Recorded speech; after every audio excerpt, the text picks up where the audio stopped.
I remember it actually as if it were yesterday, and it was one of the hardest moments, if not the hardest moment of my life, plus the year that followed, and maybe 2 years that followed, were the hardest years of my political life. It was a devastating moment. For San Francisco, it was a day of infamy. I think we were all very proud of the fact that San Francisco was the city to elect the first openly gay supervisor. So there was an element of pride in that. George Moscone was a popular and wonderful mayor. You could have differences with a mayor, but you know, George had lived a life. He lived it fully. He lived it with abundanza. He was a very attractive person. And to see a colleague of mine who I worked with and knew clean his gun, come through avoid the magnetometers, crawl in through a window in the basement, come up, shoot the mayor, cross City Hall, go right by myself sitting at my desk calling out to him, shoot Harvey, and come by and leave. Now those are the barest facts. It was unfathomable and very, very difficult to absorb.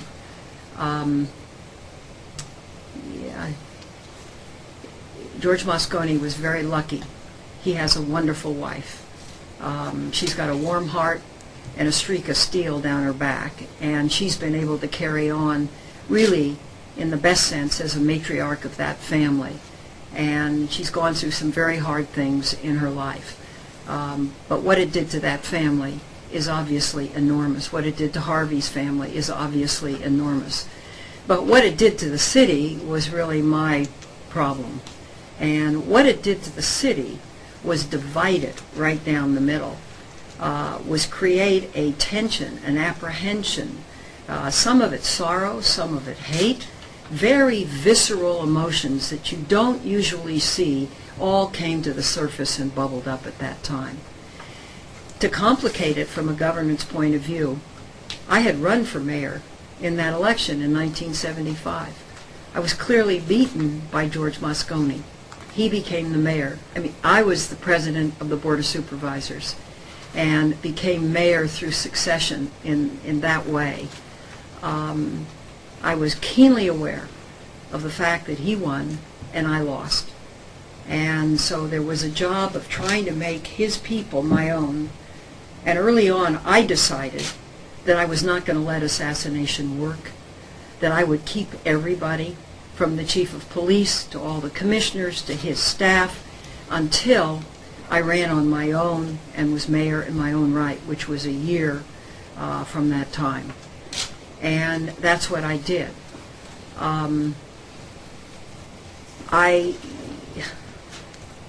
It's very hard to understand. I knew Dan quite well.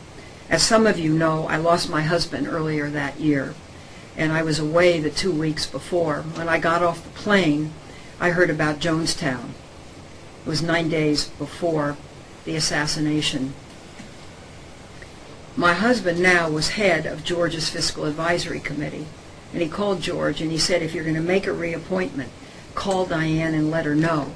So at 9 o'clock that Monday morning, George called me on the phone and said, I'm going to appoint Don Haranzi at 11 o'clock. And at 11 o'clock that morning, Don Haranzi was going to be sworn in. Dan White intended to take his seat at the board at 2 o'clock.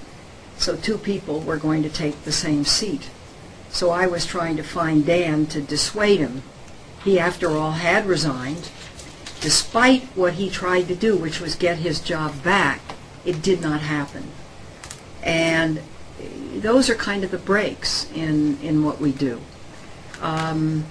So I was trying to find him.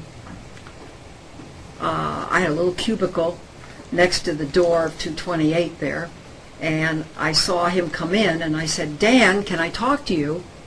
And he went by, and I heard the door close, and I heard the shots and smelled the cordite, and I came out of my office. Dan went right by me, and nobody was around. Every door was closed. No one was in the clerk's office. I went down the hall. I opened the wrong door. I opened the door. I found Harvey on his stomach. I tried to get a pulse and put my finger through a bullet hole. He was clearly dead. And I tried to get Chief Gain and couldn't. And tried and tried and tried and couldn't. And didn't know why I couldn't. And finally he came across and told me that the mayor had been shot and killed. And I went out and made the statement on the balcony outside of the Board of Supervisors. And that was that. And then went out to Gina's house and talked with her, and then came back. I had thought that the case was a dead bang murder with special circumstances, particularly after I heard the video confession. It met all the criteria. The gun cleaning kit had been out. They showed intent. He came down to the hall. He avoided the magnetometers. He went up.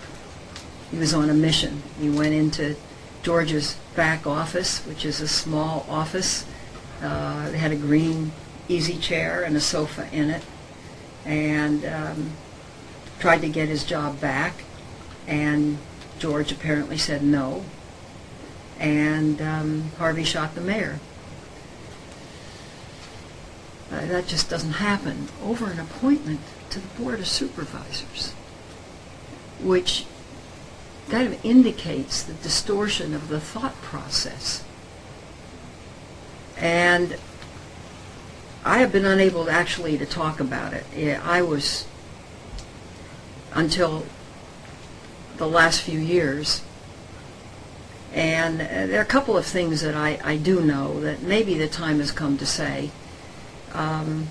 This had nothing to do with anybody's sexual orientation. It had to do with getting back his position. Dan White was a troubled man under a lot of pressure, not the least of which was an inability to earn a sufficient living for his wife, who was a teacher, and child, and I believe they were expecting a second child. And he had a little stand called the Hot Potato down at Pier 39, and it meant that they would work long hours trying to make some money at the Hot Potato. Dan was very much supported by the police officers, firefighters, the uniformed forces, as well as by the Chamber of Commerce. And when he resigned, these groups came to him en masse and said, "You've got to get your appointment back." The board was split. He was, in effect, a deciding vote. George had to struggle to get 6 votes for many things. And what people don't know is that Dan White and Harvey Milk were friends. And they would meet in the Castro, I think it was every Thursday morning, for coffee. And Dan had asked Harvey for help. And I believe what happened was George told him the opposite, and that was, this is your chance. Don't reappoint him. Appoint somebody else. And in his,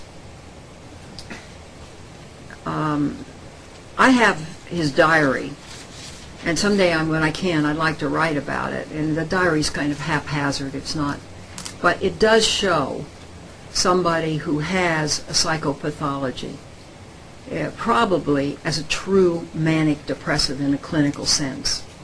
And that's where the non-functioning at certain time came in, the eating of junk foods came in, the not shaving, the not being able to carry on any kind of real activity during that period of time. So I do believe that there was a certain psychopathology present in Dan White that none of us saw. And this happened.